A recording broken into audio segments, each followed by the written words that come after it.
பொல்லாதது, ஒரு காவல் இல்லாதது.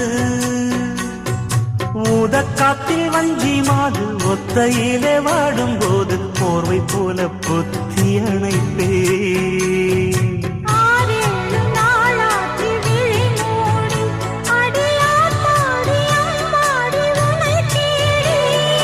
நீதானே மானே என் இளஞ்சோடி, உனை நீங்காது என்